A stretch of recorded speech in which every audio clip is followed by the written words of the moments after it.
يا أيها الذين آمنوا هل أدلكم على تجارة تنجيكم من عذاب أليم تؤمنون بالله ورسوله وتجاهدون في سبيل الله بأموالكم وأنفسكم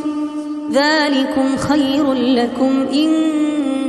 كنتم تعلمون يغفر لكم ذنوبكم ويدخلكم جنات